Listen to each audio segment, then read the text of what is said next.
going No. live. You're not in Discord? Yeah, but I don't see where we're starting because all I can see is your Discord. Oh, okay. You're not seeing the. Have you been drinking or something? No, I have not been drinking. You been smoking pot? No, I just sit up there and I'm streaming this thing. Okay, let's Have try. you been chasing the dragon? And by chasing the dragon, what I mean is playing Skyrim. All right, for those who just joined us, and my apologies because I forgot to hit go live, and I just went into this rant because I've been furious. I've been chopping at the bit for this, and for 30 minutes, not realizing that I wasn't transmitting to everybody. So I apologize. It was as FB would say, it was a boomer moment, and it was a big boomer moment. Okay, so It was I might be getting dementia moment. okay. Can you see this now? Can I ask you a question? Can I ask you a question, Nomad? Certainly. Do you wear spectacles? Yes, I do. Do you ever wander around your? Yeah, right. Leave it there because I don't want to look at your desktop. Do you ever wander around your house looking for your spectacles only to realise that you're wearing them? No, I have not done that yet. Yes. Okay, I have not done that yet. No, I have not done that yet. Neither have I, but my dad did it a few times, and I wanted to help him. I did, but I was too busy laughing my ass off. They do become so comfortable that you don't realize that they're there. They do. It depends upon the frames. I mean, the frames I've got for my new specs, they're larger, so you're not as aware of the edge of the lens as with the previous specs I had. Yeah. So you get used to them a lot quicker. I can see if I lift them Clearly up now on that the back. the rain is gone. Huh? Clearly now that the rain is gone. Oh, if I take my glasses and I put them on top of my head, because I don't have to necessarily utilize them to see everything. I can see where you could be looking around for them and not realize you have them on. Yeah. Can you see all obstacles in your way? Yes. Are the grey clouds that spoil your day gone? No. So it's not going to be a bright, sunshiny day. No. Well, it's a bright, sunshiny day, but it's so what? Alrighty. I mean, I went into a rant and off of this one, and I'm going to go into a rant off this one again. He's not a president. He's a bad porn actor whose work has dried up. Okay, Zelensky leaves White House without signing minerals deal after the Oval Office blow-up. President Trump berated Ukrainian President Volodymyr Zelensky for being disrespectful because he was. He used a Ukrainian slur. All right, calling J.D. Vance. Go ahead. Zelensky's own embassy staff had a go at him as well. Well, apparently not enough. I'm going to tell you right now, this whole thing here, all right? Apparently, yes, they did. This whole thing. Oh yeah, has he apologized to Trump? Has he apologized to the United States? No, he won't. He won't. He's a prima donna. All right, it's not just that he's a prima donna. That son of a bitch came over here. All right, we're the only reason. We are the only freaking reason his country still exists and is not part of the Russian Federation. And that bastard sit up there and came out there and go, "You will give me the money. You will give me troops. You will sit up there and provide for my defense, or else." Okay, go pound sand, asshole. And he did it in our White House and with our president. He can go kiss my ass as well as all the other freaking anti-American communists in this country that all jumped aboard like Mark Kelly, Senator Mark Kelly. Oh, how could Trump do this? This son of a bitch is coming over here demanding money from America, all right, because his country is in supposed turmoil and won't survive without the damn United States. Okay, and he's worried about his country so much so that he thinks he can come to the United States and insult every American. And yet, and why does he believe that? Because of people like Senator Mark Kelly, all right, who walk over there and go, "Oh, it's okay to spit on America. Okay, well, it's Donald Trump, and America can spit on all it wants because you should spit on America because that's who the damn Democrats are. All right, they're a bunch of anti-Americans asshats. It doesn't matter. That was Donald Trump. It wouldn't have mattered if it had been Joe Biden, Barack Obama, or any other president. Yeah, he might have aimed his comments at Donald Trump, but what they hit wasn't Donald Trump, but the office, and I don't mean the room, I mean the position, of the President of the United States. He's acting like it's like when you insult an officer in the army. You're not insulting the person, you're insulting his rank. Right, you got to respect his commission.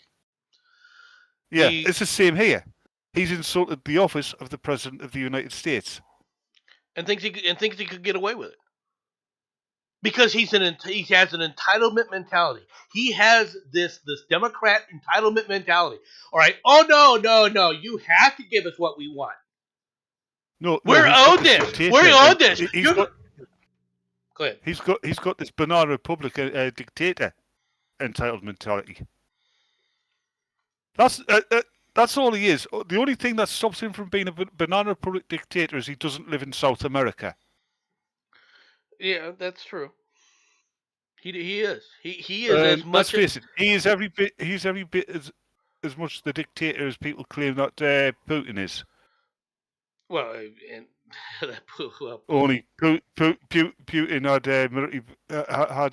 had a military career. He had a porn star career. Well, Putin, for all of his flaws, all right, is still a Russian patriot. All right, he might be a flawed Russian patriot, but he's a Russian patriot. Now, he's not a humanitarian in any way, shape, or form. All right, but what Volodymyr Zelensky did was spit in America and then sit up there and say, "You're going to sit there and give me whatever I want." Mind, he then used, like I said, he then sit up there and insulted J.D. Vance with a Ukrainian slur, right? Speaking in Ukrainian, not realizing that Trump understood what he said. Hold on, didn't Starmer insult Trump and J.D. Vance? I haven't seen that yet. I mean, I think he did because he turned up. Well, we have a story on that. All right, we do have a story. Did you see any clips of that meeting? Mm-mm.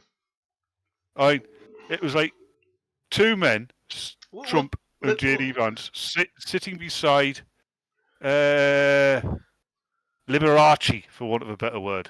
Okay, let's hold off on any more comments about that until we get to that story again. And I say that again because I already went through it. Not that anybody heard it. Nope. But no. I bet you're glad I actually turned up. This son of a bitch, and then all the Europeans on Twitter. We can't trust the United States. The United States is a bad ally. Blah blah blah blah. You guys stab us in the freaking back time and time again. And for those who don't know, all right, about the backstabbing, right? Ukraine routinely bucks U.S. interests at the UN despite receiving $170 billion in aid for military aid. $175 billion. Huh? $175 billion. Okay. $175 billion. My mistake. Yeah, and like I said about Zelensky, but I heard somewhere that he actually got yelled at by his top diplomat in the US for doing what he did. Despite receiving hundreds of billions of dollars in critical U.S. military aid since the Russian invasion in 2022, Ukraine has made a habit of rejecting U.S. interests in the United Nations, according to a state review of State Department data by The Post. After years of skirmishes, Russia invaded Ukraine in 2022, initiating a bloody ongoing conflict that has cost hundreds of thousands of lives. The invasion also marked the beginning of a gusher of U.S. military and government aid, with at least 175 billion so far being allocated, according to the Council on Foreign Relations, another group we should be freaking getting rid of. You know, as a non-Russian and a non-Ukrainian, you know how I would have handled this war? Go on. I would have absolutely kept out of it. Yes. That same year, however, but see, we are in the war for one reason, because that's part of the Biden Oil. slush fund. No, Oil. there's no. It's not oil. There is Right, oil. there must be. I mean, look, there must be oil. I mean, look at Zelensky himself. He greasy little shit, isn't he? Anyway, that same year, Ukraine voted differently than the United States on 31% of the measures brought before the United Nations General Assembly, according to data, which shows that the U.S. was in closer alignment with Albania, Iceland, and Micronesia. As the war raged in 2023, Ukraine record slightly improved, voting differently in 24% of the cases. But many Ukraine's actions have been in direct opposition to the United States positions in the powder keg region, such as the Middle East. Welcome. Oh, B? Hey, B. Hello. Just days after the Hamas terrorists invaded on October 7, 2023, the UN passed Resolution ES 1021, calling for an immediate and sustained humanitarian truce. The U.S. led a bloc of 14 nations to oppose it, and of course the Ukrainians abstained. And you wonder why I say we need to pull the United States out of NATO and the UN? Welcome back, B. Welcome back, B. Oh, Sorry. B. Yeah. I really would like your ex, so I Why? can follow you. I really would like your ex, so I can follow you. I don't really say much on it though. It don't matter. Okay. So did you hear my first rant? Well, actually, that was my second rant. The first one was nobody got to hear because I forgot to hit the button. Yeah, if I hadn't turned up, he'd still be yammering away at nobody. I would be. I would be. Oh, I wish I turned up when you were supposed to have finished. Oh, that. Hey, I appreciate that you're here to sit up there and, hey, dumbass, you can hit the button. It was I wish horrible. I kept your mouth shut now. Oh, thanks. You're always so helpful to me. So anyway, B, since you're here, how's your day going? What's my what? How is your day I going? think I'm trying to be a little How was calmer my now. day going? Yeah. Yeah, my day's going pretty well. Good. Someone's having a Yay. good day. It's rather than the vicious royal rant that I was on earlier. And it's still about this, all right? Japan's Prime Minister Ishiba, all right, pledges to avoid division amid the Trump-Zelensky row. How are you going to do this? Oh, brilliant. That was such good viewing. Japanese Oh, Prime Minister. yeah. Like the first like what? It's like 50 minutes long. So the first like 30 minutes, it's like, yeah, boring diplomatic stuff. And then it just kicks off. It's fantastic. It's so good. So since I don't know if you heard my commentary about this, but and I'm sure you could extrapolate what it probably was. But what is your view of this, B? I think that Trump really wants peace and wants to find a way to make peace, and Zelensky doesn't want to give up anything. He can't understand that he's losing. You can't continue a war of attrition against Russia. All these sanctions, they're still doing fine. Like, they have Kit Kats in their goddamn malls. It's ridiculous. Yep. They're still getting money from the EU. They're getting money from BRICS. Zelensky is just taking money and making no progress. We can't continue to fund a never-ending war in Ukraine. Something has to change. And I think Starmer's the same. He doesn't want the war to end either. No, he doesn't. He considers it like this is his Churchill moment, and it's not. It's just not the same. No, it isn't. Oh God, that every time I see or hear Starmer, my knuckles itch. I get anxiety every time he speaks. Like, what is he going to say now that's going to upset me? I'm glad I'm not in the same room as him when he speaks. Otherwise, I'd be done for attempted murder. Can I ask a question? No. Okay. I'll just sit here and let you guys chatter on. Your stream. I know. Here, serious question. Does the military aid which Britain has provided, which is significant, right, to the Ukraine in comparison to the rest of the EU, does the EU count that as their commitment, as part of the monetary commitment that they've given? Of course they do. Yeah. They're like Afrocentrists. If we do something, they claim that they did it and we stole it. But let's be clear. If you put all the contributions together, America has put forward 2/3. Yeah. Well, of the military, so much more. It is, and this is the problem with it. This guy comes to America, all right, and here's my problem. He comes to America acting like a petulant, spoiled, entitled asshat. Tries to tell the president of the United States in the White House what we're going to give them, what we're going to provide them, that including how we're going to give them troops to sit up there and ensure their security. Okay? And knowing full well that that's not acceptable to Putin. As if somehow we have to give you shit. I mean, meaning the Ukrainians. That we have to give Ukraine shit. I just realized something. Do you know what Zelensky actually is? He's a chav. What's a chav? No, oh God, no. People will probably get this. He's Wayne Rooney. If Wayne Rooney became in charge of a country. Yeah. President Wayne Rooney. Yeah. Unfortunately, I don't know who these people are. But the attitude of these guys is as if they're entitled to the American treasury.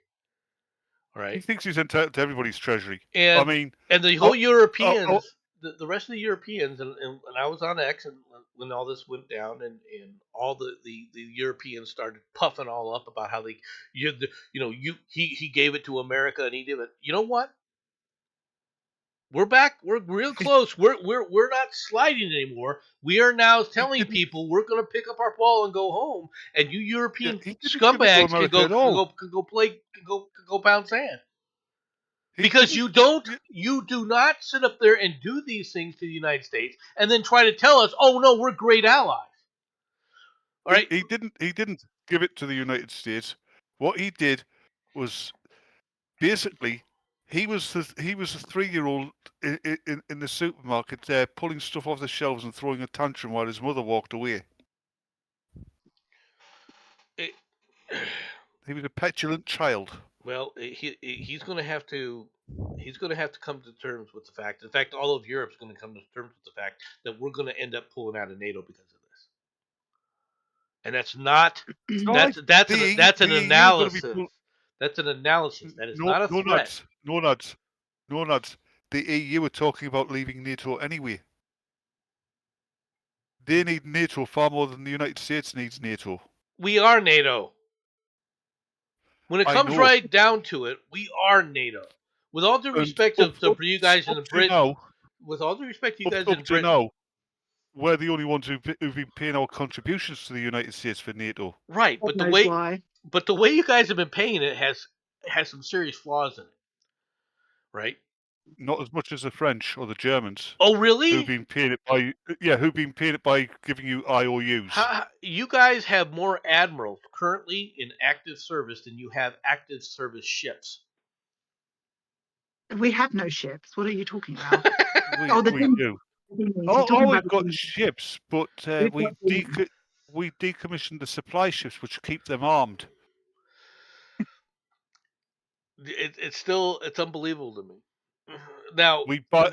It's even better. It gets even better. We decommissioned and demolished all of our munitions factories. So now we've got to buy our ammo for our armed forces from overseas. Maybe Putin will sell it for cheap. Hey, want to buy some ammunition? Fell off the back of a Scorpion tank.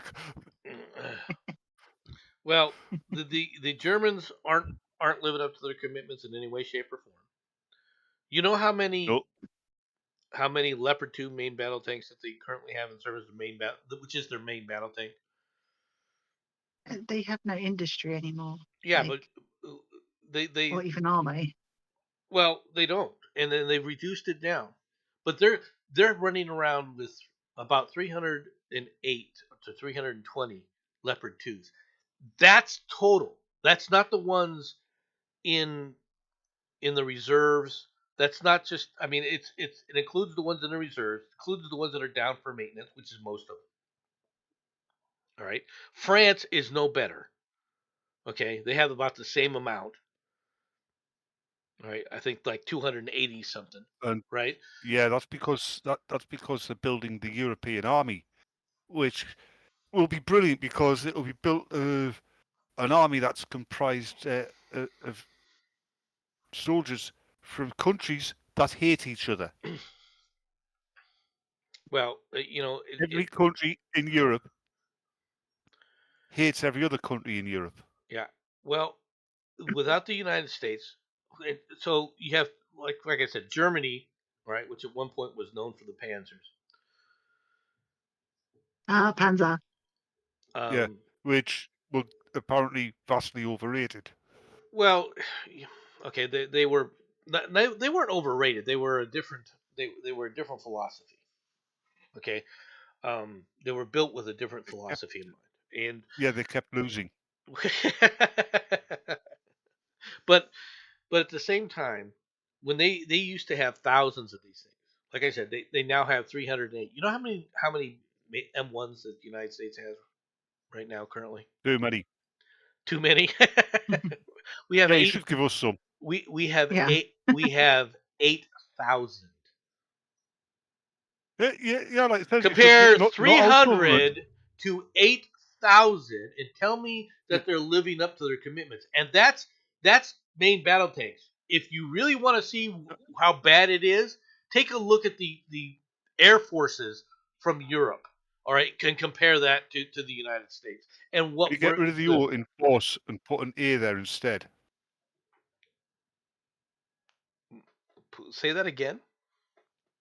Get rid of the O. The letter O in force and put an A there instead, and you'll be right. Yeah. But like it says, you should give us those some of your surplus tanks. I mean, not our government, us. Well, me and you, yeah, we have a tank. yeah. Pete can have a tank. I can have a tank. Jensen can have a tank. You get a tank, and you get a tank. Yorkie gets a tank. No, give Yorkie 2 tanks. Yeah, you can live in one. You can use one to terrorise his neighbours. Yeah, he's one up north there. Yeah. All right.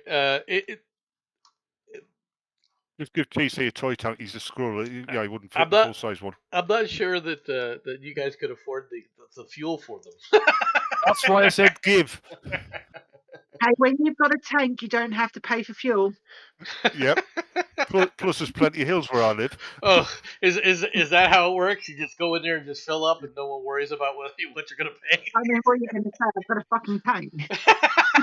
Yeah. Yeah, there's a machine gun full of armor-piercing rounds pointed at you. Yeah, this one's on the house. All right, let's talk about waste of money. The U.S. approves $3 billion USD arms sales to Israel. The State Department has approved potential arms sales to Israel totaling about $3 billion US dollars, the Pentagon said on Friday. The packages notified to Congress under the emergency procedures bypass standard legislative review process. The U.S. State Department said that it had authorized a $2.04 billion arms deal with Israel, including 35,529 general purpose bomb bodies for 2,000-pound bombs and 4,000 bunker busting 2,000-pound warheads. Deliveries are estimated to begin in 2026. Talking about Israel. Talking about Israel. Have you noticed all the hostages that have been handed back have been dead? Well, the last ones, yeah. The baby was horrible. That was really nasty. Proving it gets worse. What I said. It gets worse. It's proving what I said. I said the reason that they hadn't handed the hostages back over was because they killed them all. Yeah, they did, but it gets worse. Well, you know how they were turning over the coffins? Mm-hmm. Did you know that they had done things to the coffin to make it very difficult to open up? They have basically locked the coffins down. Oh yeah, because of what they've done to the corpses. Yeah, they didn't want people to sit up there and see that how they killed those two little babies, right? And the mother that they absconded with. How brutalized they did. The thing which should have lost them any sympathy in the West was how they celebrated when they brought the coffins out. Yeah, it should have, but instead what you have is assholes like this. Now, granted, it's the French, but listen to this nonsense. These talks are basically over right now. The ceasefire, the first phase, as you just described, ends today. And there are two crucial terms which Israel has not adhered to. One, talks on phase 2 were supposed to have started 2 weeks into this deal. We're now at the end of 6 weeks. Well, basically, she comes on here, and I'll tell you what this was. And I guess I should just let this play for the people who are watching. For a second or two there, I thought I was looking at a clip from the Fast Show, because that looks like Paul Whitehouse and also, I think a difficult blow for the ceasefire is that Israel did sign in phase 1, as part of phase 1, that it would leave the Egypt-Gaza border. In other words, what's called the Philadelphia corridor. And 2 days ago, Netanyahu's office announced that. What was that? Subtitles? Israel would not be leaving that corridor. It was a unilateral decision. And that's a good idea. So we could do this. The first phase, as you just described, ends today. And there are two crucial terms which Israel has not adhered to. One, talks on phase 2 were supposed to have started 2. So her big thing about Israel breaking, quote unquote, the ceasefire deal doesn't talk at all about the fact that Hamas wasn't supposed to celebrate or try to parade these hostages, the bodies of the hostages, nor when the hostages came out where they forced them to sit there and say, oh, but I was treated well while they were still in custody in front of the cameras. Okay? She doesn't mention any of that stuff, breaking all the things that Hamas already broke the deal arrangements, right? But her first comment, well, you haven't started. Israel promised they'd start talking, and they haven't started these talks yet. That's her first one. Then listen to her next one. 2 weeks into this deal, we're now at the end of 6 weeks.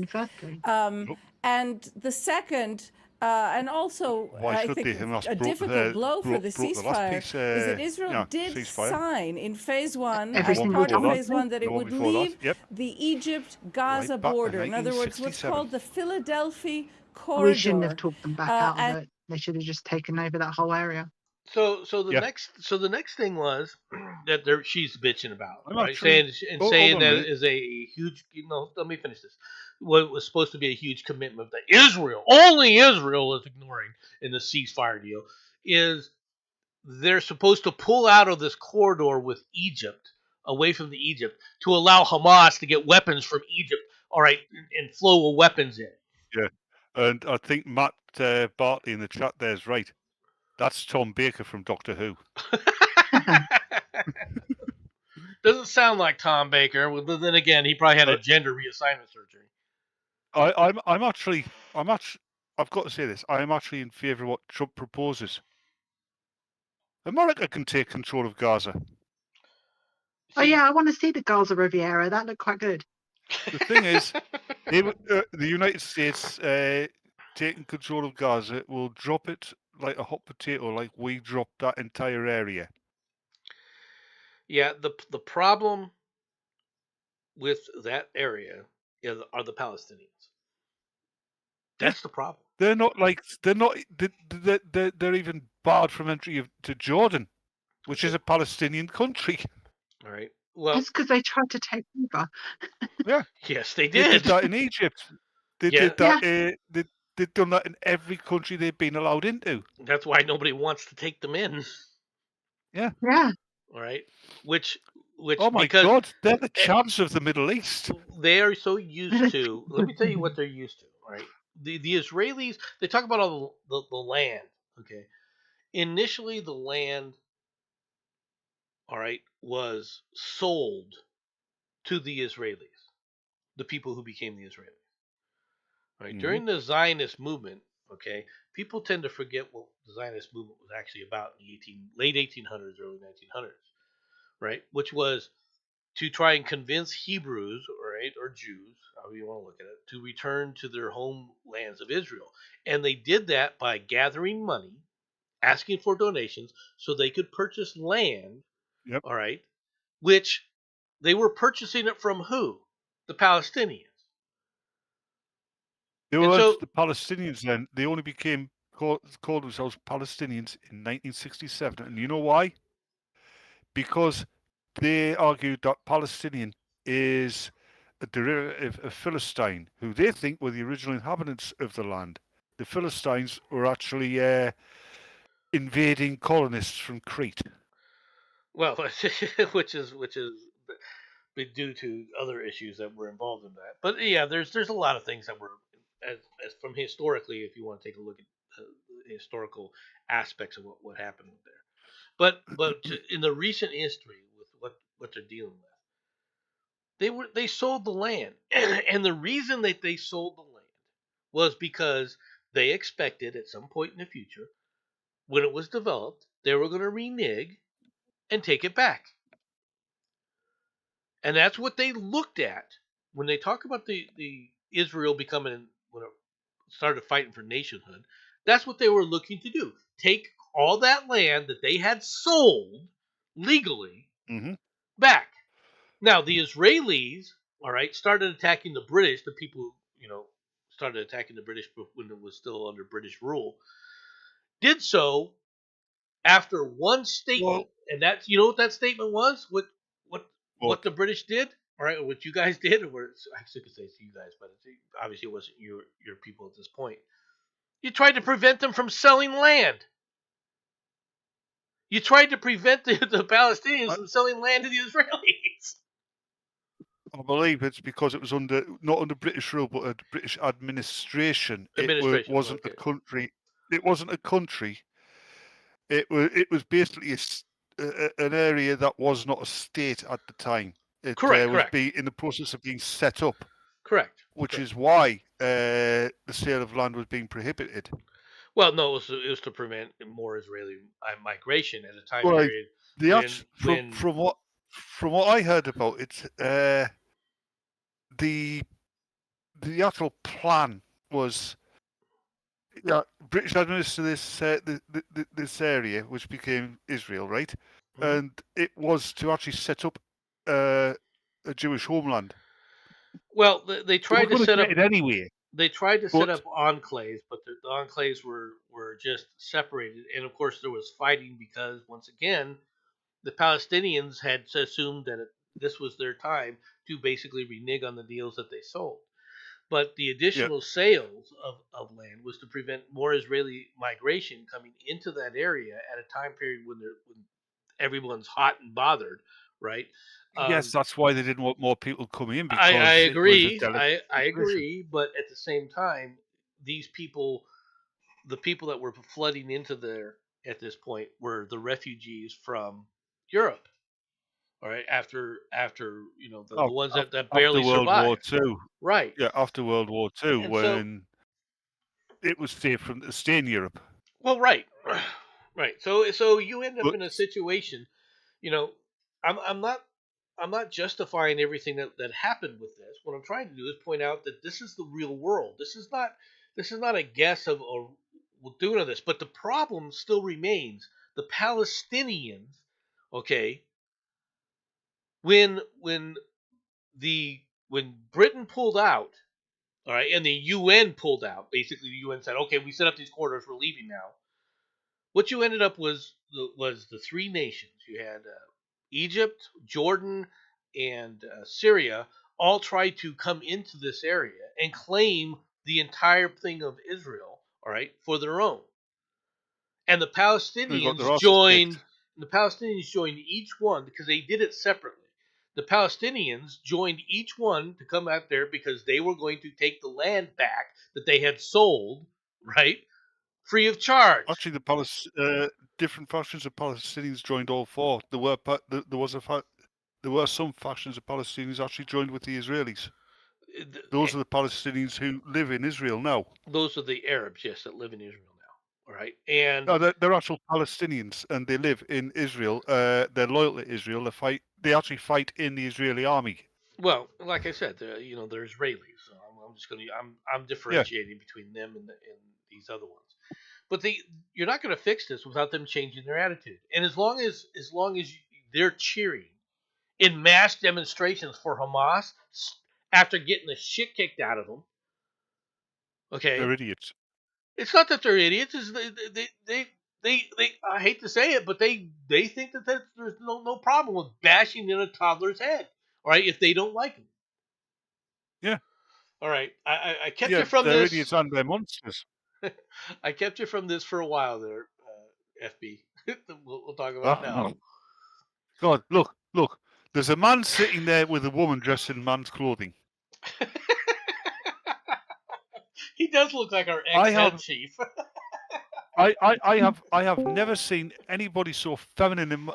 I'll mention his name and here he turns up. Feminine, yeah, we're talking about him. I'm saying nothing. You missed my earlier rant, dude. He said that. Oh, hey, Jensen, you missed a corker. I turned up half an hour late, right? Yeah. The stream hasn't started.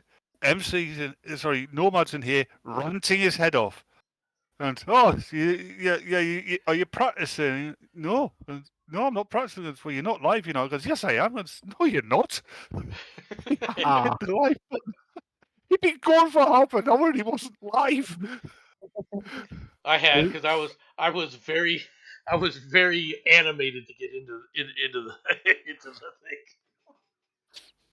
thing. So I was going off and off without, and I didn't realize I hadn't hit the go live button. All right. So I didn't receive anybody's messages until literally only just because it seemed Discord had broken, and so I had to reload it. Yay! Wonderful! So, yay! welcome, Justin. Discord. Thank you. Discord being Discord. That's what I'm going to say. And hey, well, like I keep saying, they're trying to stretch Discord way beyond its design parameters. Actually, I believe that. Based on how it's acting, yeah. It was basically designed as a competition to TeamSpeak. And Mumble. And Mumble, yeah. Applications used for people who want to talk to each other in online games where they don't have that feature. Correct. And they've just added to it and added to it and added to it, and I think it's going to break at some point and be irreparable. That wouldn't actually surprise me, to be completely honest. Yeah, but you can actually use it as a storage as well. Yeah. I'm not storing anything on the fucker.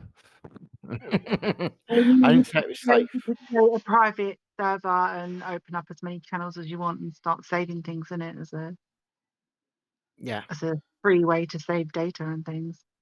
I've got a free way to save data. Is it paper and filing cabinet?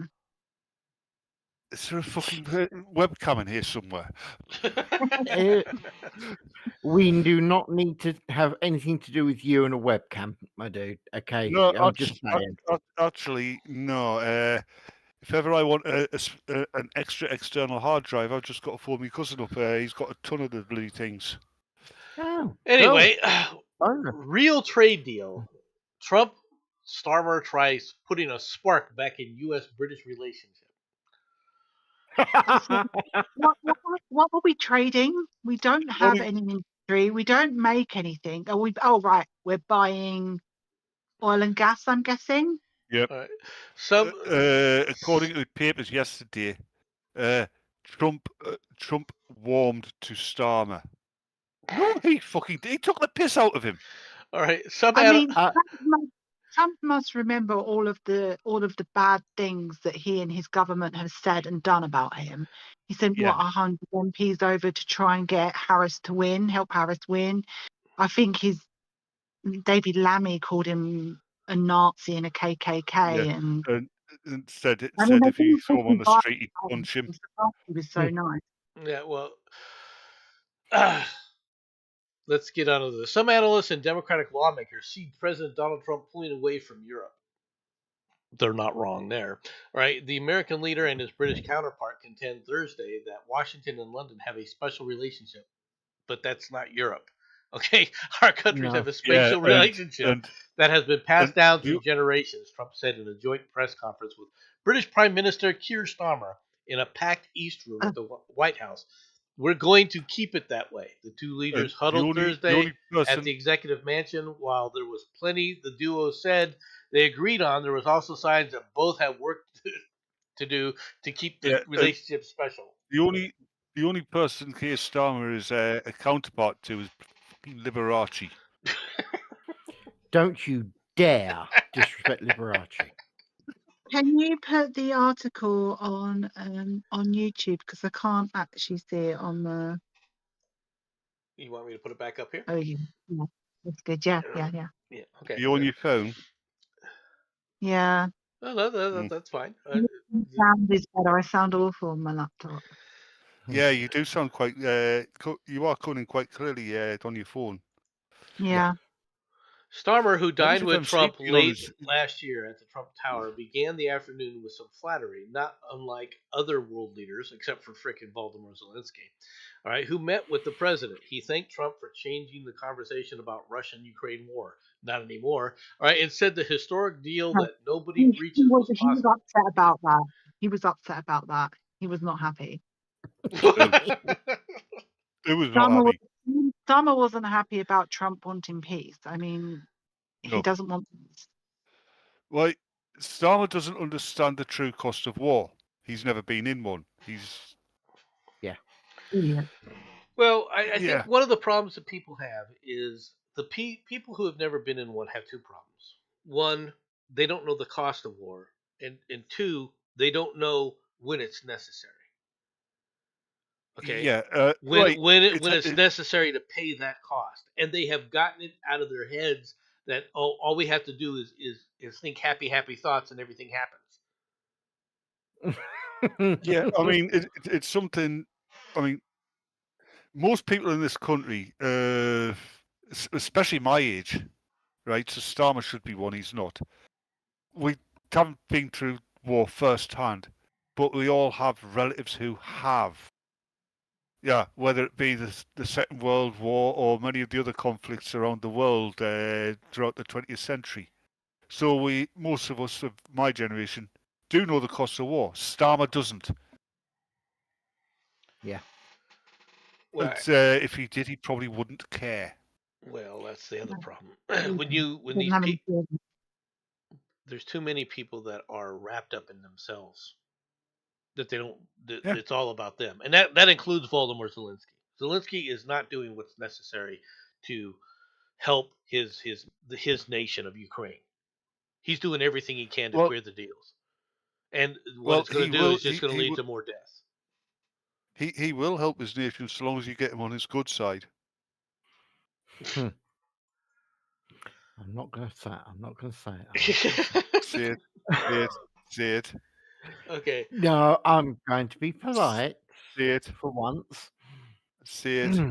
Oh, come on. You know he's good-sided on basically on his belly, arse in the air. It's the only way class of good-sided. Yes, he said, "Don't blame me. He made me." And if he was in Egypt, he'd disguise that good side of the goat. We know. The goat would smell better and look better, and you know it. Anyway, on to the next story. Let's go over to Korea. Large-scale rallies for and against Yoon's impeachment take place in Seoul. Demonstrators, both supporting and opposing impeached President Yoon Suk-yeol, gathered for a large-scale rallies in Seoul on Saturday as the nation grapples with the political fallout from his failed martial law attempt and subsequent impeachment. You got it wrong again. That's not how you pronounce it over there. It's glapples. That's okay. There's another word further down that I'm just going to totally butcher. All right, the rallies coincided with the anniversary of the March 1st independence movement against Japan's colonial rule. All right, come after the Constitutional Court held its final hearing on Yoon's impeachment trial Tuesday and began deliberations on whether to remove him from office or to reinstate him. Rallies led by the conservative activist pastor Yoon Kwang-hoon and conservative Christian group Save Korea, began near the Kwangnam-ham. That's the best I'm going to be able to get. All right, area in downtown Seoul and Yeouido, in western Seoul on 1 p.m. to oppose Yoon's impeachment. Okay. So basically you have massive rallies both for and against the previous prime minister who attempted to declare martial law so he could then crack down on ostensibly what were supposedly anti-Korean that's traitors. Not quite true, because apparently what really happened was somebody asked him what he was going to be watching on TV, and he said that Sammo Hung Cop show. They said, which one? He said, martial law. Dear God. I got one laugh. Enjoy it. You won't be getting any more. I'll enjoy it. You endure it. So that's actually a fair statement. I'll accept that one. So there's over 100,000 people marching in their protests.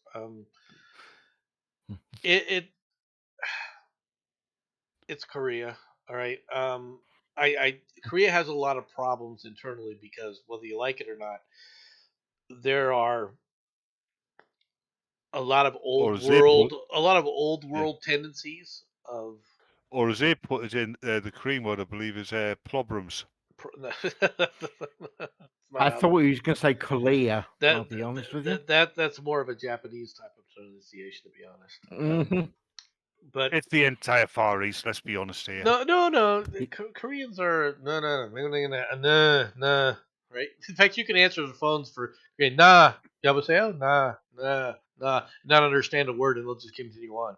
But that's a separate it's worse than that. You've seen that documentary Remo. Yeah, we all know that little old Korean men can run across water.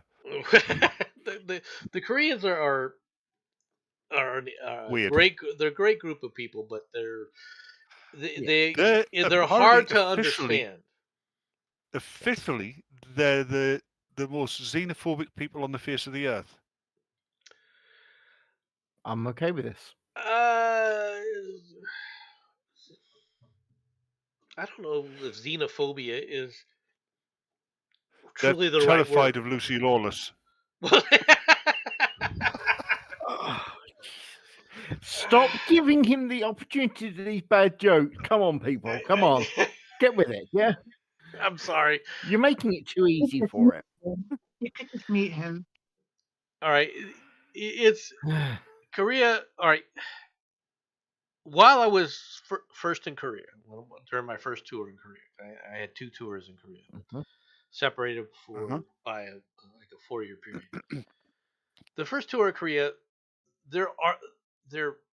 they had, of course, these riots and rallies and protests, all right, constantly. Okay. It's an interesting thing. Do you know who the Koreans hate more than anybody else in the world? And the Vietnamese as well. Japanese. They both hate, no, they both hate one group of people more than anybody else in the world. Don't do it. Don't do it. It's the French. They're intelligent people then. Well, no, it's because they were both French colonies. And I know. The funny thing is, ex-British colonies, including India, there's more people think of us fondly than think of us negatively. Yeah. I don't think that they hate the French as much as they hate the Japanese, the Koreans, Vietnamese. No, I agree. You have to hate the French. They actually hate the French far more than they hate the Japanese. No, they don't. They got treated worse. No, they don't. They got treated worse. I'm going by what I've heard Koreans say. Okay, I've gone by what I witnessed in Korea. Okay. How many Koreans have you met? Me, quite a few. You get quite a few Koreans and Vietnamese up here. It's amazing. Well, I know. I think the ones that are expatriates, expats, they probably have that view. But I guarantee you, on the peninsula of Korea, their hatred of Japanese is beyond the pale. Okay, you do not have, the French. Apparently, the French treat the Koreans and the Vietnamese worse than the Japanese did, and for longer. No, well, okay, but it's more recent with the Japanese, and the Japanese did not treat them any better than the French did. In fact, they treated them far worse. They actually treat white people a lot worse than they treat anybody in the native to the Far East. Who? Japan? Yeah. No. And do you know why? Do you know why? Go ahead. Because we surrendered. Well, there is that aspect of it as well. Okay, but I can tell you right now that you go to Korea, you will see the Korean young men, right, wearing T-shirts of a B-52 flying away from a mushroom cloud in the background, saying with words "Made in America, tested on Japan." Okay, you don't see them. you don't see them with those T-shirts, all right, about French or anti-French thing. Okay, so I'm telling you, but the Koreans are weird people. Right? Like I was saying there before, right? One of the first things that happened to me when I was over there is, or I shouldn't say happened to me, but that I witnessed was their parliament was arguing about outlawing throwing Molotov cocktails at one another during these political rallies. They were They were arguing whether they should be outlawed or not. It was legal up to that point to whip a Molotov cocktail at your opponent. Hold on, I've got to tell Jensen this because he missed it, and it got B laughing. We worked out what Zelensky really is. Okay, go on. He's Eastern Europeans' version of Wayne Rooney. Wow. And I'm actually disturbed for how accurate that statement is. Jeez. Yeah, that's what started the war with Russia, wasn't it? You look at my capital, mate. Yeah. So enough of the Korean. Let's go on over to back to the United States.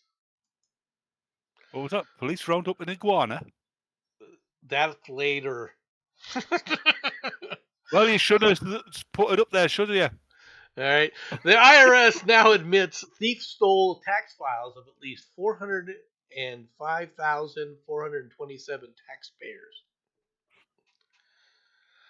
On Tuesday, all right, the IRS confirmed in a letter to House Judiciary Committee Chairman Jim Jordan that the IRS thief, Charles Littlejohn, stole and disclosed the files of at least 405,427 taxpayers. The number keeps growing. The IRS previously told Congress that it was thousands and later said tens of thousands. Now it's hundreds of thousands. Was he working for a guy called Peter? Was he working for a guy, this Charles Littlejohn? Was he working for a guy called Peter Robin Hood? No. All right.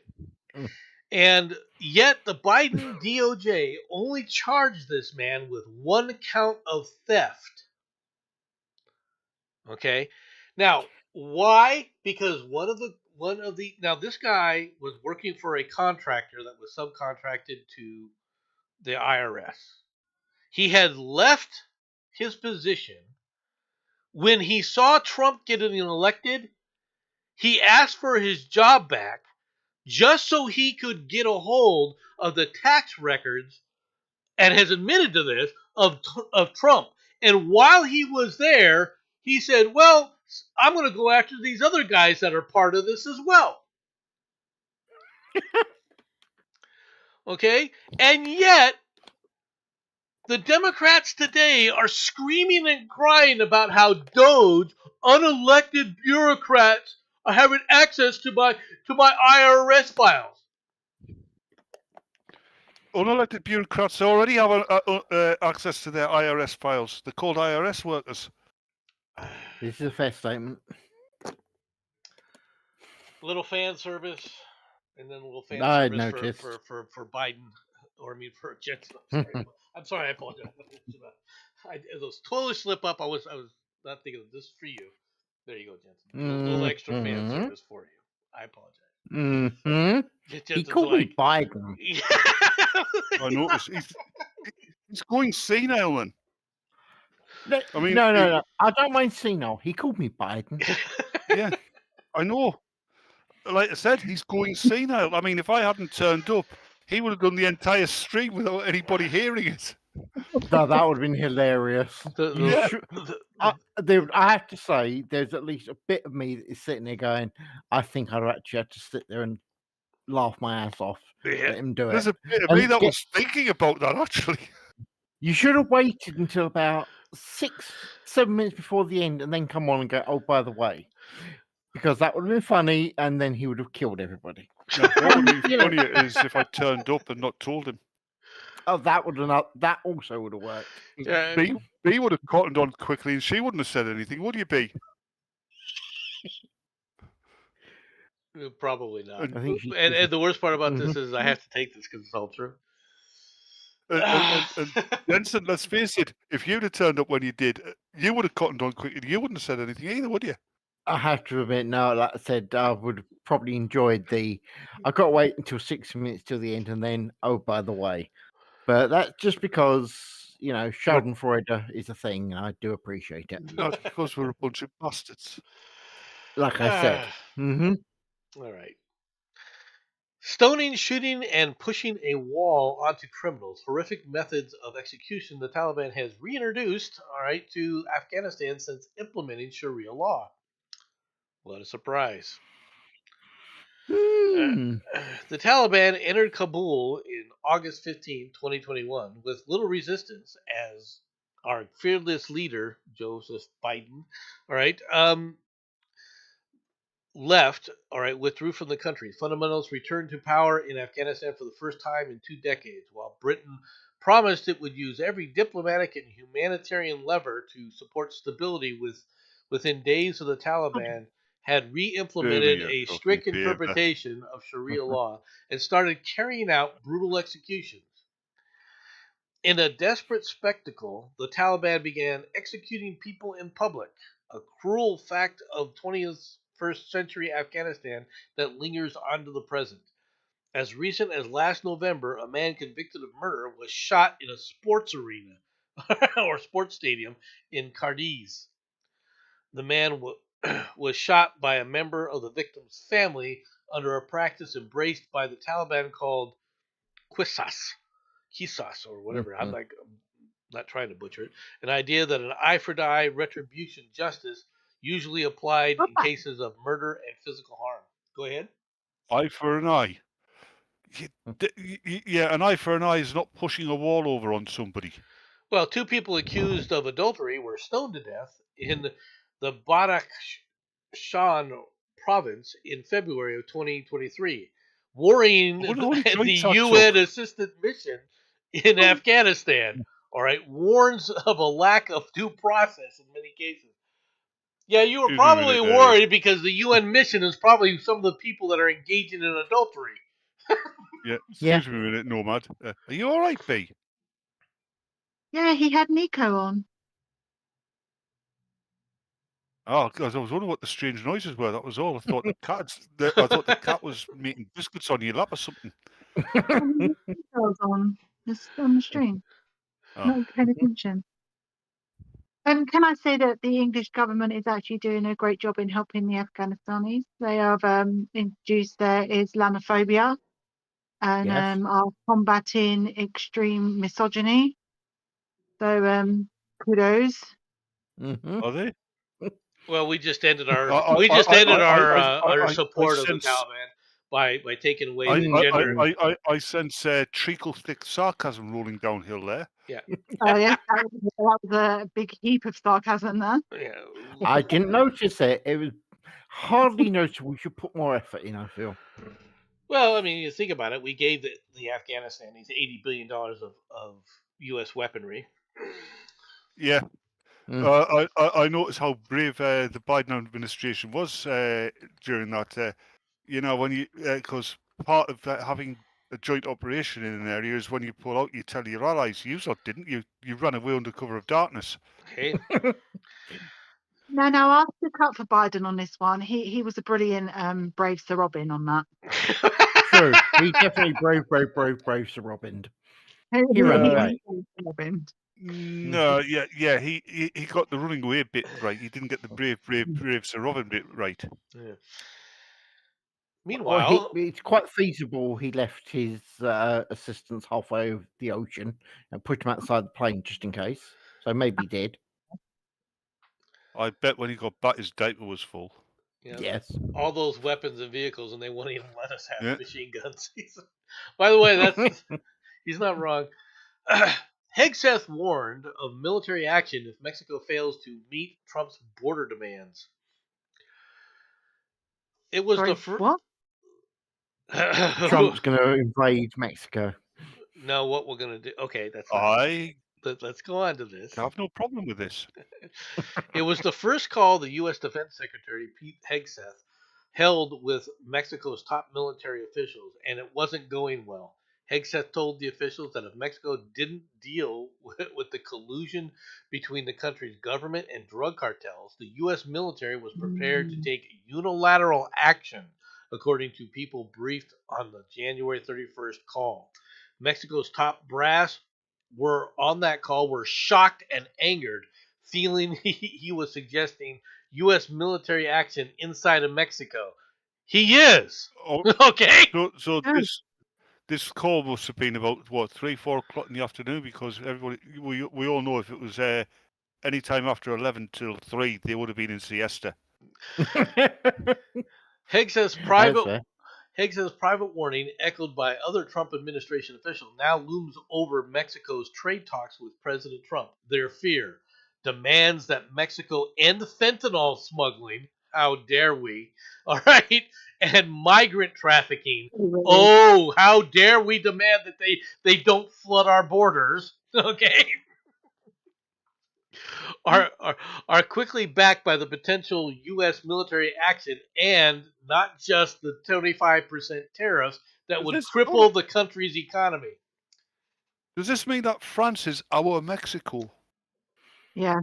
Depressingly. Look, I'd rather have actual Mexico. Yeah. Yeah.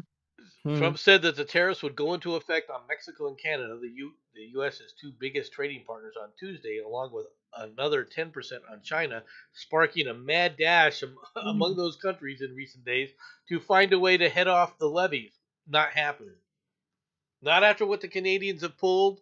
Not after what Mexico has tried to do. We are talking about using U.S. military action inside of Mexico. Now we're not talking about an invasion, unfortunately, because I think we should take the first. It's just a quotation marks policing action. No. Or why do I have that Rolling Stones song playing through my head? Paint it black. Yeah, you might want to think about that. Okay, Batman. Last time America had anything to do with policing action, it didn't exactly go well for them. Now, did it? There's another song going through my head now, Jensen. Yeah. Yeah, this action will be different if we decide to invade Mexico. It will not go the way of Vietnam. I hope not. So you're not going to have people wearing peace symbols on their marine issue helmets and oh hell no.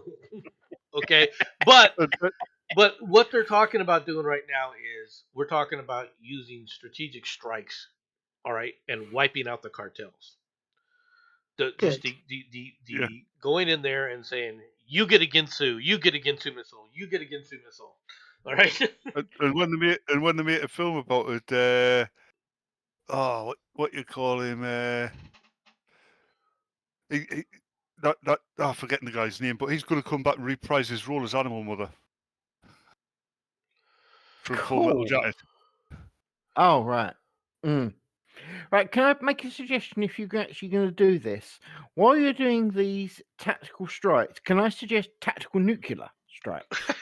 It'll guarantee to get them. And this is the really cool bit, if they survive the actual landing of the said explosive, everything around them is irradiated, so they're going to die soon after. We're in a win-win here. We really are.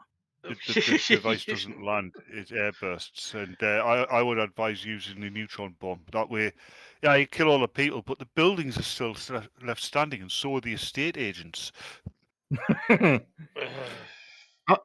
heard cobalt bomb is supposed to be quite an exciting one. Okay, there's no such thing as a quote-unquote cobalt bomb. Okay, I thought I knew that was coming. By the way. Okay, now, okay. What they were actually referring to, okay, is a nuclear weapon that the Russians were utilizing, the Soviets were utilizing, okay, to where what they did was their casing was cobalt. Right. Okay. Now, I actually have stepped up now. The purpose of that. They're using right. The casing is an important element of a nuclear weapon. Just so people they don't know they don't understand this, but it's very important. Okay. And most people use boron. Okay. Yeah. The use of cobalt, however, causes when the nuclear device goes off, the massive production of cobalt-60. Yeah. Okay? Originally they were using beryllium spheres, weren't they? No, they were never using beryllium spheres. Okay, we're not going there. I'm pretty sure Little Boy and Fat Man was with beryllium spheres. They're not nuclear. Just pointing that bit out. But. So the purpose of that was to create a radiation cloud. Well, I shouldn't say the purpose of it. The result is that the radiation cloud is far more persistent. Okay. Yeah. The Russians were doing it. Were doing that mainly because it was cheaper. Yeah. For them. Okay. For them, it was cheaper. That's why they were doing it. Okay. They've now agreed not to do that. Apparently, and I'm being serious, the cost cutting in the Soviet nuclear weapons projects led to a lot of Soviet scientists and soldiers dying from radiation-related diseases. Okay, I'm just going to say it. You realise that the Allies haven't exactly got a glorious reputation when it comes to surviving. But much better than the Russians. You're going to say at least we gave them sunglasses. Go on, just say the words. I know you want to. No, at least we give ours ditches to hide in. I'll accept that statement. All right. First of all, were there people who died of radiation-related diseases 30, 40 years later with cancer and some of the other things? Oh, yes. Yes, there were. Yes. However, and apparently the numbers are not as terrifying as people want to talk. No, but I have heard in the Soviet Navy, yeah, you would not be able to get life insurance if you stated that you were working on a nuclear submarine.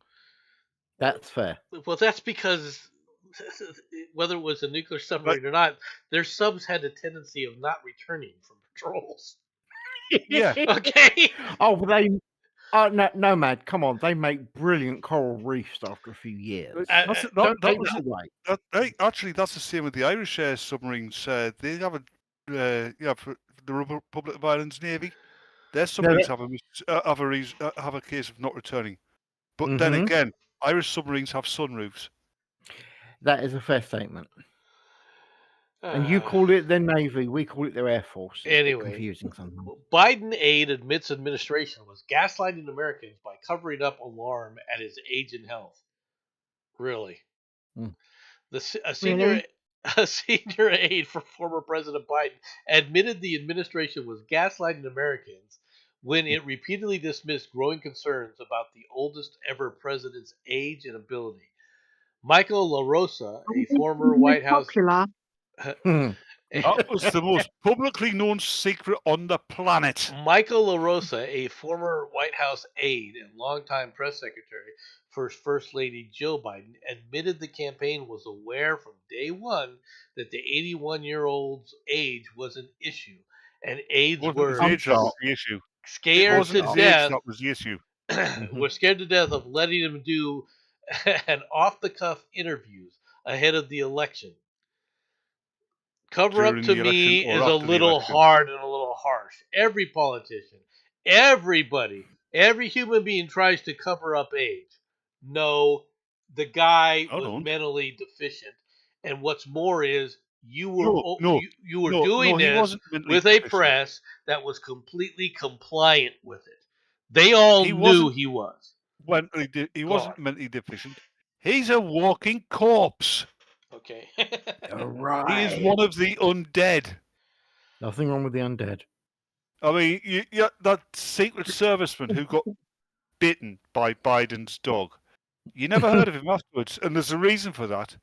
They didn't manage to cut off his arm in time, so they had to shoot him in the head to stop him from turning. What you don't realise, they didn't shoot him; they took him away for experimentation. Oh no, they didn't, because he's too dangerous. So I mean, look, they added him to the Legion. Anyway, no. The thing about this is this guy is trying to cover up the press. See, the problem wasn't... He's trying to suppress the press. The problem... Well, no, he's trying to protect the press. The reason in America right now, this is a huge issue. In America right now, the Americans hate the press more than the government. Okay, hold it. Does that mean that they are depressing the press by doing this? Well, the press is...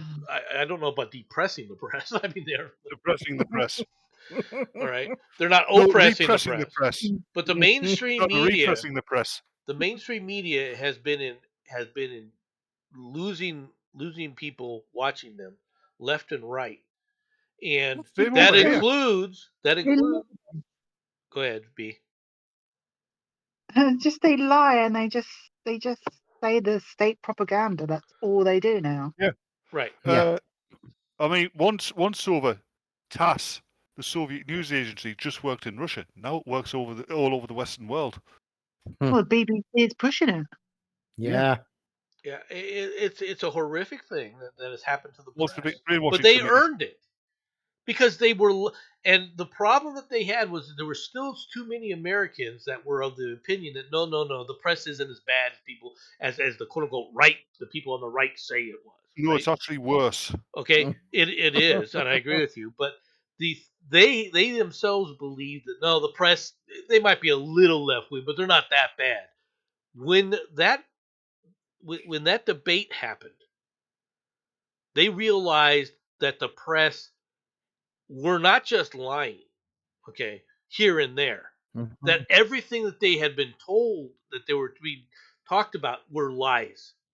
And this is why they're having a problem right now, trying to deal with the fact that the people who used to control the narrative no longer are around. And so this guy has come out. The reason he came out and tried to say, "Oh no, we were the ones that were trying to do this." No, that you're trying to play cover up, all right, for the intentional lying of the press. Because there's people out there complaining now saying, we didn't know any better. Like Jim Acosta. Did you know? I think it's Jim Acosta. No, it's not Jim Acosta. I think it's Jake Tapper. Well, either Jim Acosta or Jake Tapper just wrote a book trying to, quote unquote, expose the Biden administration's cover up of the mental decline of Joe Biden. Forgetting that he went after, all right, Laura Trump in front of everybody saying, you're just saying that because you don't like Biden. There's nothing wrong with Biden. He's fully healthy and everything. He was in front of everybody. One of the main guys. And now he's writing a book saying, oh, no, I didn't know. Everybody was watching it. And that's the problem now, is these people are trying to cover it up, and it's not working for them. Yeah. Okay, back to Doge. Mass firings across the National Weather Service as NOAA ignite fury among scientists worldwide. Really? I wonder why. Because their slush fund is going away? As federal job eliminations struck the National Oceanic and Atmospheric Administration and the National Weather Service on Thursday, scientists and environmental advocates, denounced the cuts, saying that they would cause real harm to Americans. How? The full extent of the layoffs across NOAA are not immediately clear, but Democrat legislators have said hundreds of scientists and experts have been notified of terminated employment. NOAA, which includes the National Hurricane Center and Tsunami Warning Center, is the latest in a string of federal agencies targeted for cuts by billionaire Musk's so-called Department of Government Efficiency. Oh, it's only so-called? It's not really listed that way officially? Doge. Musk's sham mission is bringing vital programs to a screeching halt, said Representative Jared Huffman. All right, Democrats from San Rafael. I don't know where the hell San Rafael is. It must be one of our colonies. All right, the ranking member of the House's Natural Resources Committee wrote in a statement Thursday, "People nationwide depend on NOAA for accurate forecasts."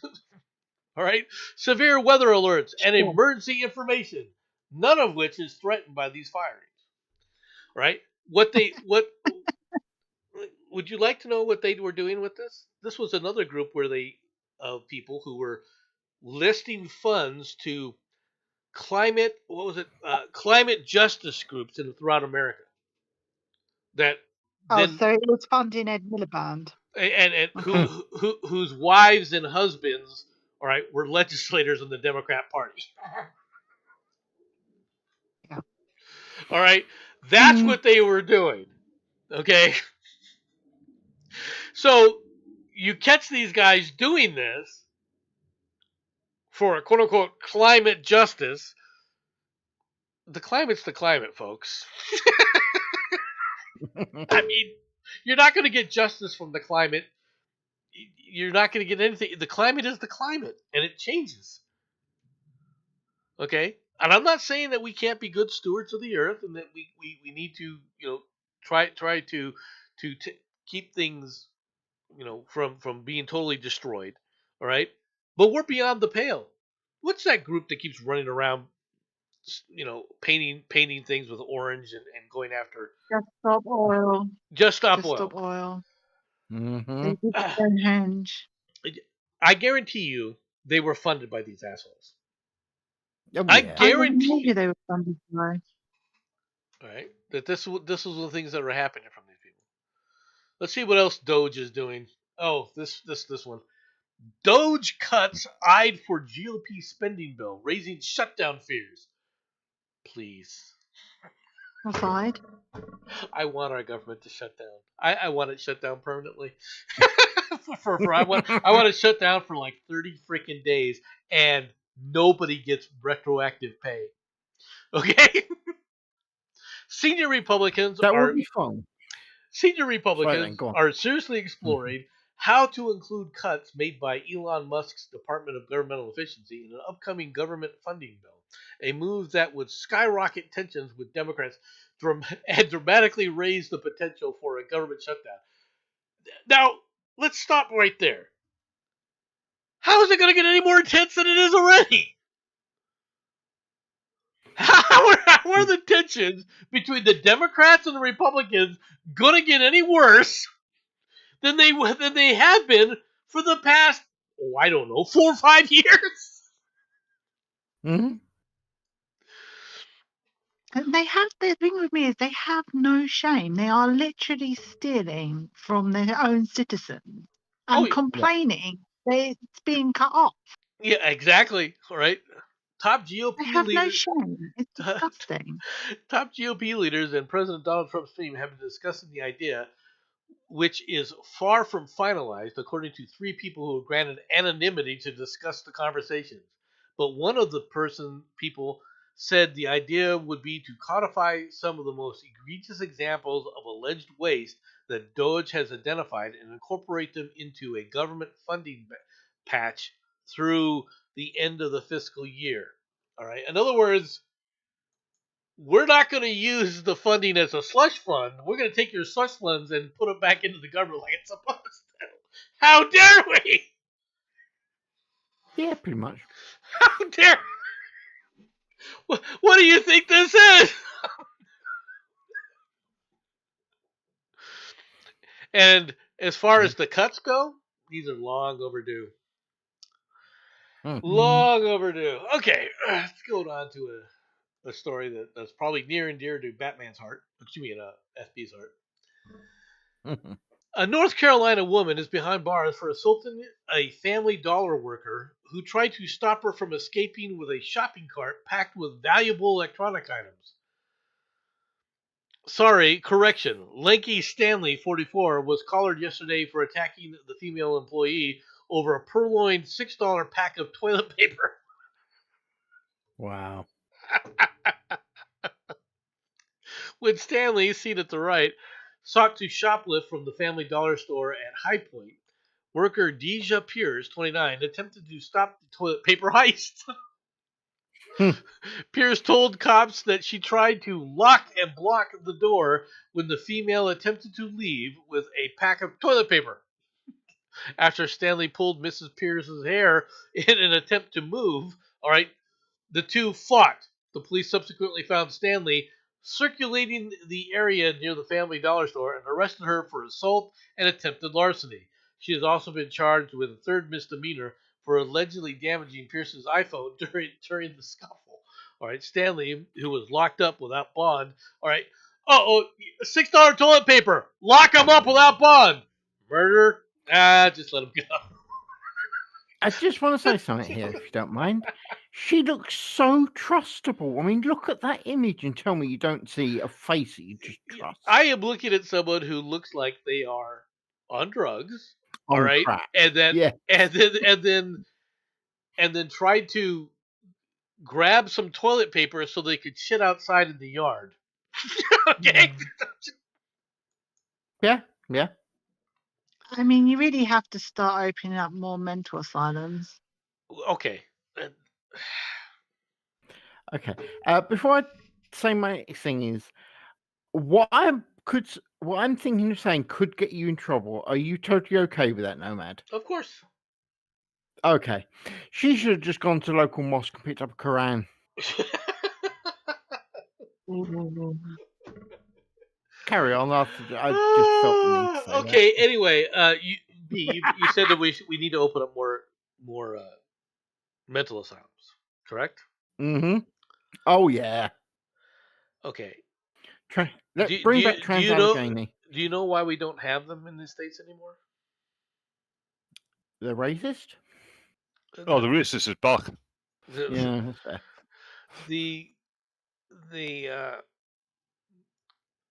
The press was making a huge deal about all the supposed mistreatment. I shouldn't say supposed. Some of these places were doing horrific experiments on the patients. Oh yeah. Right. So Reagan, in one of his cost-cutting measures, right, closed all the asylums, the government asylums. Yeah, he got that idea from our Prime Minister at the time, Thatcher, with her, as she called it, care in the community, which is basically let the lunatics out and let them fend for themselves and end up dead. Except, of course, she let the lunatics out and they end up getting into politics, and now they're called the Labour Party. And the Conservative Party and the Liberal Party. Anyway, in America, what happened is you had an explosion of homeless. Okay, and it hasn't. That's frightening. It hasn't Exploding dropped. homeless people. I said an explosion of homeless, not same difference. No, it's not. Which is unfortunate. But I agree. We need to go back to incarcerating these people in the middle. Yeah. Here's another wonderful bit of news that surprises nobody. Would-be Trump assassin Thomas Crooks may have had an accomplice. Data show, as investigators say, the FBI is suppressing the information. Was there the accomplices? It's been almost 9 months since a seemingly mild-mannered 20-year-old attempted to assassinate the then Republican pre-presidential nominee Donald Trump at a rally in Butler. And we still have no good reason why. Sources told the Post the FBI has obstructed efforts to solve the mystery of why Thomas Matthew Crooks, who left no manifesto, did what he did. It's left local law enforcement as well as Crooks' former friends, classmates, and teachers frustrated. Those who know Crooks' parents, Matthew and Mary, have refused all interviews and remain in their small 3-bedroom home here, sealed off from the world like hermits. Neighbors say they only leave the house at 3 a.m. to buy groceries. I'd like to give an opinion if it's okay. Hold it while you pick. Okay, you've gone past now. While the picture was there, is it me or does that guy look like somebody has smacked him in the face with an iron skillet? On here. No, Crooks. Look at him. The guy's got a flat freaking face. You mean there? Yeah, no. Look at it. It's because of the focus. His head's moving, so his nose is blurred, so you can't see it. Okay, no. I'm not actually doing this just to be nasty, partially, but not all of it. Well, he really does look like someone has belted him in the face with an iron skillet. Maybe it's a heart. All right. He looks the kind of person who was perpetually bullied at school. One of the things that they have that has been released by the FBI is the fact that he was working with a group, a quote unquote team, for this assassination. Yeah, and the question then, is okay, who was on the team and why haven't they been arrested yet? It said it was the American Secret Service, and the reason why they haven't been arrested is because they were the American Secret Service. I think the Secret Service was a part of this. I really do. I think there were bad actors within the Secret Service that were definitely Secret Service, FBI, NSA, CIA. There'll be elements of the lot of them. ITV. Oh, sorry. Yeah, I think you should just do random. Radio 3. No, don't trust those bastards. They're up to something. You know it. Yeah. I haven't confronted Norman about this, but how do you feel about finding out that for years you've been paying for the BBC TV license? Pissed but unsurprised. Okay, truthfully. I think it's hilarious after all the shit you Americans gave us. What? I can do better than that. We were paid more for the TV license than I have. We were also paying for the British service, the AP. We were also paying for the British service of Reuters. We were also sitting there paying for Politico. We were also paying for. I mean, there's a whole slew down the line. Yeah, there's stuff that even we don't pay for. Right? Yeah. I'm just letting you know. There's a lot of stuff. Ron Stewart's wife. You know, if I'd have known, we don't pay taxes to the British. If I'd have known I could get $1 million to sit up there and issue a gay trans magazine or comic book and release it in Peru, all right, if I'd have known I could have gotten that, I'd have been on the freaking take too, man. If that's all it took, if all it takes is to say, hey, I'm part of the climate activism group, let's say Earth, not Earth March. What can we say? Earth Environmental Justice United. I should have started an organization. Put $100 in my account and said, "Hey, can I get $2 billion?" I'm part of the coalition. Trouble, of course, if you could get into the planning department of one of these alphabet organizations and have a comic book made of a certain prominent religious figure and have it published in, well, Middle Eastern countries. I don't know what you're talking about. It wouldn't go badly. Just ask the French. I'm sure they wouldn't have any problems. Salman Rushdie.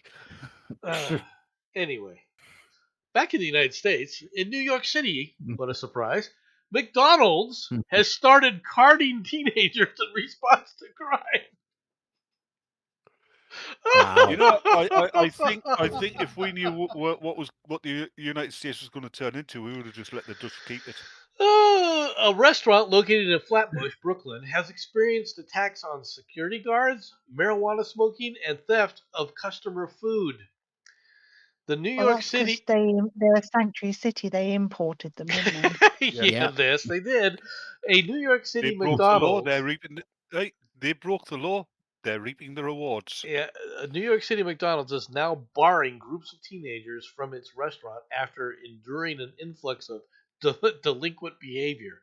The location, which is in Flatbush, Brooklyn, is guarded by a security guard who checks IDs of young people seeking to enter. Its front door bears the sign, "No one under 20 is allowed in this restaurant without a parent or proper identification." Nice. Oh, man! I just want a burger. That'd be hard for a lot of people of a certain demographic to get in because, let's face it, half of their parents aren't over 20 either. An amused resident named Sanya Bolasing, recently posted a TikTok of the restaurant showing how peaceful and quiet the interior is. Hold on. Wait, before you continue. Matt has said something, and that is really bad, Matt. Go and stand in the corner. You know, you're talking about them taking drugs. To be fair, you need to be this high to get eating McDonald's. Really, dude? Yeah. I mean, let's be fair here. McDonald's is the only burger place I know where vegans can eat without fear. No, I wouldn't lay bets on that. Pigeons. Have you ever seen pigeons around McDonald's? No. I've never seen meat in a McDonald's. Well, not that's come from an animal anyway. Y'all, this is so funny. Let me show you something. Bolden Singh says in a video, you see how peaceful this McDonald's is? You see how there's no kids? You see how there's no turmoil? Yeah. The customer proceeds to show a relatively empty and quiet McDonald's. She also shows herself interacting with the security officer who points towards the new sign. Actually, gents, I take that back because there's also something else you never see at McDonald's. Cockroaches. That's true. Yeah. They have a security guard at their McDonald's. Yes, they have a security guard. They probably needed one. Yeah. That's probably to make sure the meat doesn't escape and tell the press. Oh, sorry, that's McJensen's. No, they don't speak. So basically, we're going to card you. Is that a burger? I wonder if they're going to make that law. I better not make a comment about that because it's who knows? Okay, sheriff. Oh yeah, Hackman likely dead at least 9 days. No carbon monoxide found. Yeah, that's a puzzler. I mean, Gene Hackman, fucking hell, I like that guy. Right. The sheriff said it's a very good assumption that Hackman has been dead for at least 9 days, noting the last event on his pacemaker was on February 17th. All right. Sheriff Gene Hackman and wife found dead in the Santana home. No foul play suspected. That's a problem. What happened to his wife? Well, she was found dead along with one of their dogs. Mm-hmm. She was found dead, sprawled on the floor with a bunch with a bunch of pills laying around on the counter. It could be she's found him dead and decided to end it all. Could be that she found him dead, had a heart attack, tried to get the pills, and spilled them all over everywhere. Matt and I actually discussed this earlier. We were saying it was probably basically, like you said, she found him dead and she just ended it. It could be a lot of different things. It also could be that somebody killed them and made it look like this. Because the real question is why did the dog die? It was Robert De Niro. I don't think it was. No, he wasn't doing it. He was busy talking Italian. You know that? No. It was Alec Baldwin. Oh, you guys are terrible. You guys are freaking terrible. Yeah. And yes, we are. All right. We're not going to do this one. Oh. Putin will need to give back land to get peace. This is an opinion piece. Why does he look like... that picture there. Why does Putin look like he's really, really desperate to go have a shit? He does, doesn't he? He always looks like that, to be honest. Yeah, but not with that kind of quiet desperation on his face. No, Batman is right. He really or he's in the process of letting one go, and it's like, please don't notice, please don't notice, please don't notice. Or he has somebody under the desk giving him a blowjob. No, that would be an entirely different face. That's what Kissan was doing. Yeah. No, that would be an entirely different face. Mm-hmm. President Trump has spoken. Police Academy. President Trump has spoken nicely about Vladimir Putin. How so? What has he said nice about Vladimir Putin? Literally, that's all it would make anything. The press, they'll just basically make anything sound. Right. On Wednesday, he told reporters he aims to make the best deal possible he can for both sides. Right. Yeah. For Ukraine means getting as much back as possible. Good. I'm not saying anything nice about Putin. The Kremlin's already bitten back at our president's suggestion that Putin wouldn't mind if some European troops serve in Ukraine to protect the peace. If it digs in on this front too, Vlad may find himself with no exit from a war he can't afford to keep going.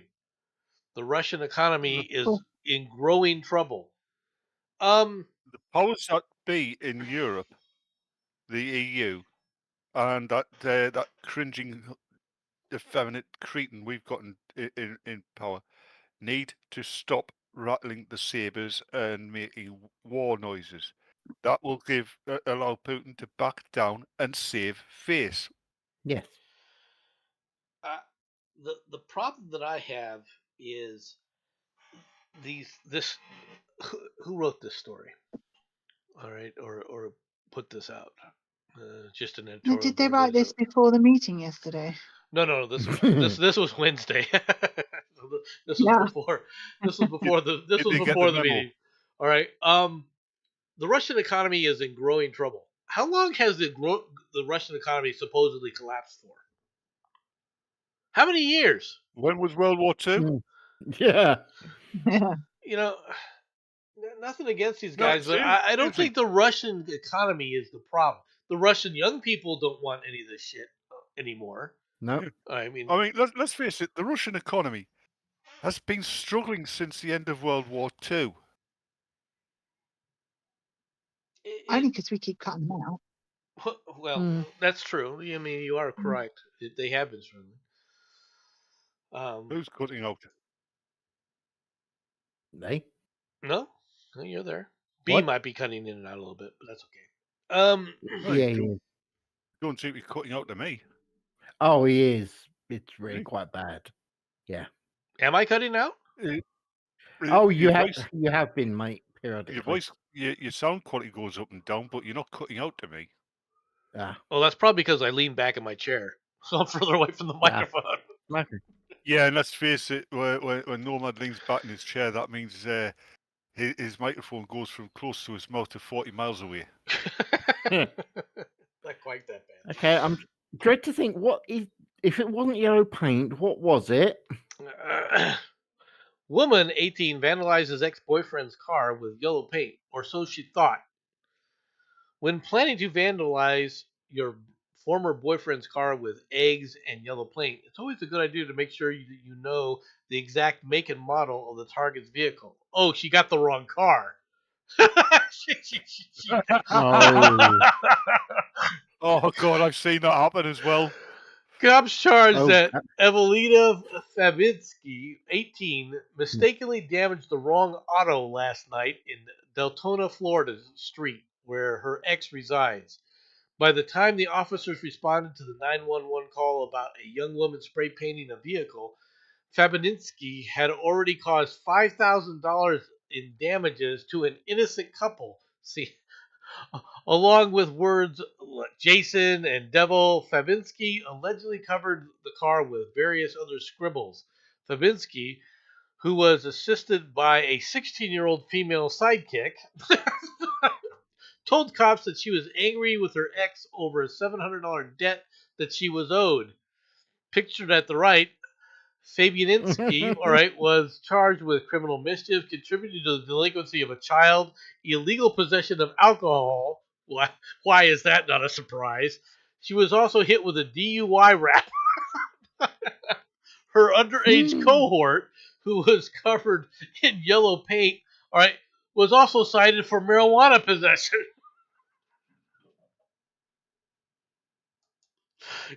So what you're telling me is she wasn't caught red-handed then? I got you. It sounds like the 16-year-old cohort was either so stoned she didn't know what she was doing, or she was cack-handed. But this debt that she was allegedly owed, it wouldn't surprise me if it was something he'd promised her and wasn't actually obliged to pay, and when they broke up, he decided not to gift her with it. Yeah. Maybe. Defies the odds.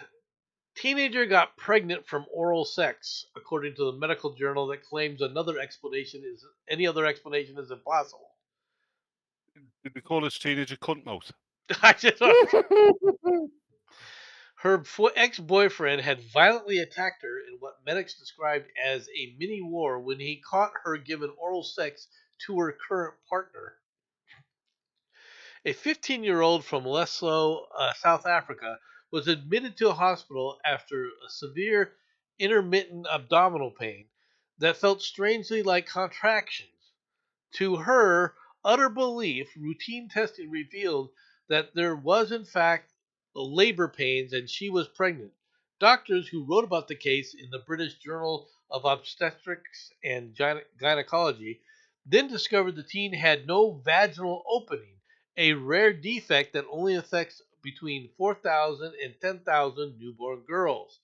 In theory, after this article's gone public, how many trans women are going to complain that they've got the same thing? I don't know. In theory, this should have made it impossible for the teen to get pregnant without technologies like in vitro fertilization. The condition called vaginal asteria, also made it impossible for her to give birth through her vagina. This meant that doctors had to perform a C-section to deliver the baby, which turned out to be a healthy 6.2-pound boy. That's a big kid. That's a big baby. Mm-hmm. He's probably been in there for a year. The case, which dates back to 1988, has recently resurfaced, following a report of a Scottish woman. That's a long pregnancy. Who thought that she had birthed an appendix, only to discover she was pregnant and gave birth 40 minutes later. At the time of writing, medics treating the girl in Lesotho were puzzled as to how the teen had become pregnant. The girl claimed that in the months leading up to the birth, she noticed her body changing shape. You've got to admit, it's better that it was It was pregnancy that was mistaken for an appendix and the other way around. Yeah. True. Yeah. Then comes the lie. All right. But because she did not have a vaginal opening and had not engaged in penetrative vaginal sex, she did not believe she was pregnant. Does anybody believe that she wasn't boinking her boyfriend? Okay. Nah. The doctors learned that 9 months before she had attended a hospital for a stab wound to her stomach region shortly after giving oral sex. So you're thinking the stab wound?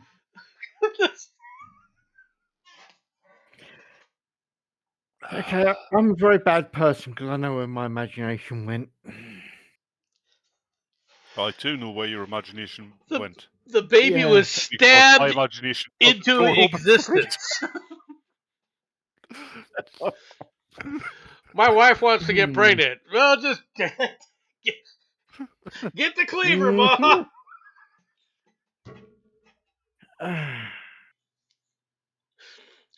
Wow. Jeff Goldblum was saying life will find a way. Uh-huh. The fact that the son resembled the father excluded it as an even more miraculous conception, they added. This makes this pregnancy even more surprising is that the stomach acid is usually strong enough to kill sperm quickly, making it unable to fertilize an egg. It was wearing, the sperm was wearing a noddy suit. I don't make these stories up, folks. I just report them.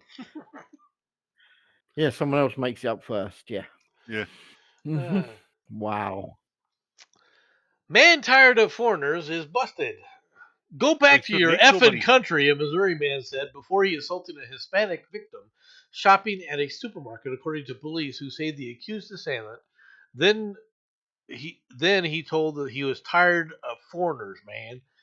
Investigators allege that Sean Singer, 31, attacked a 35-year-old male victim inside the Deerbergs Market in Creve Coeur, all right, a St. Louis suburb, St. Louis being a sanctuary city.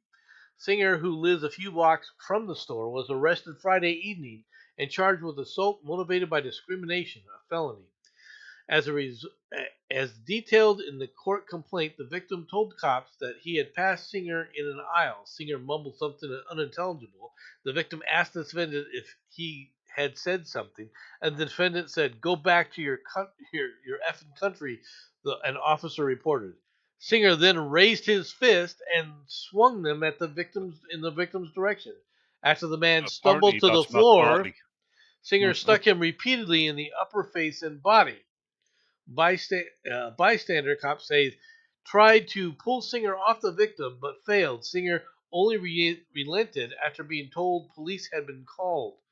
After officers handcuffed Singer, he began spewing a litany of complaints about foreigners walking all over the place, making our money cost so much more than it should. During his your money cost so much more. Don't.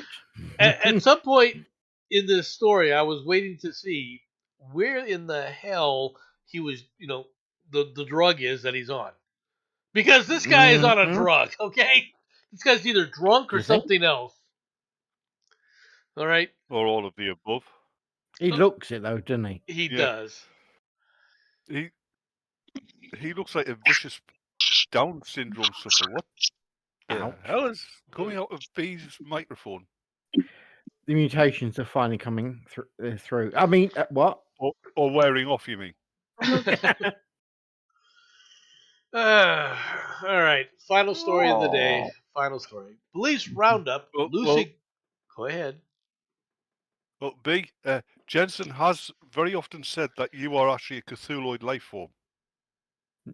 I'm a what life form? Cthulhuid. You basically one of Cthulhu's lot. And that is not true. I don't think Cthulhu is as bad as her. Thank you very much. That's such a nice compliment. You weren't you weren't around when she was asking for a tank. Just to let you know. And I said to FB and to her, if the United States gave you a tank, you couldn't afford the fuel. She said, "Who pays for fuel?" I gotta take. You're in a tank. Who's going to pay for the? You wouldn't have to. The guns don't work. You just drive through the bloody the gas station. It's true. Not wrong. Not wrong. Oh. You could actually use the barrel as a bloody club. Yeah. No. Whoa. I'm just reading these little stories aside. Japanese park covering. He's now moved it off of what I was trying to read it. Okay. It's the world's smallest park. Here we go. Covering just 2.5 square feet. It's officially the world's smallest park. That's not a park. No, it's a window box. Yes. Yeah, you've got to be able to stand in a park and move about in a park. We'll talk about it in a little bit here. All right. Police and animal control officers in Connecticut were able to reunite a resident with a highly unusual escaped pet iguana. Hartford Animal Control said on social media that the police responded Wednesday night when a large lizard was spotted wandering loose in the Westmoreland Drive area. The officers arrived and were able to quickly apprehend the animal, an iguana. The iguana was turned over to Animal Control, which was able to locate the lizard's human family and return it home. I've never seen an orange iguana before. Well, he did say it was an unusual iguana. So, was Trump visiting somewhere? I'm just wondering. Trump is not a lizard person. You sure about that? He's actually a Roswell Grey in disguise. Okay. All right, let's go on to the park issue. Yeah, you do get orange iguanas. I'm just looking at one. I've never seen an orange iguana. Yeah. A park in Nagazumi, Japan, was officially been named the world's smallest park, covering an area of just 2.5 square feet.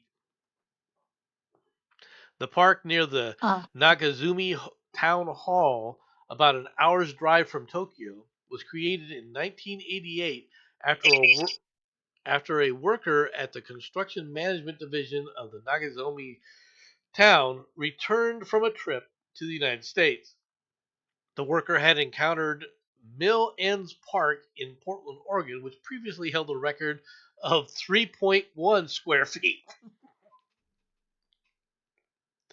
So they wanted to create an even smaller park. Of course they do, because the Japanese shrink everything. Yep. Oh, we make it smaller. It's better. We fit in it. That man just sent you a meme. The park was. You mean I've got to work now? Move the mouse pointer so I can click on the Discord to look at it. Oh, it will be worth it for you. So this is an official. I'm going to find you and I'm going to stare at you. All right. Okay, is it the one I just sent you? Oh yes. Okay. This is. I'm now going to send it to Nomad. It's not the one I sent you about Starmer. I'll worry about those later. All right. The park was completed in 1988, but the city didn't bring in the Guinness World Records adjudicator to officially measure it until December. It's now been certified as the world's smallest. All right. We want to continue maintaining the park with the community, as well as creating a landscape that is more social media friendly. Okay, so you officially get a few bricks, lay them down, and say, "Here we go," and now you can have the world's smallest park. Have they got like a few different types of mosses in there, or is it just the one? I have no bloody idea. I don't know. We could blow this up and see if this is what's in there.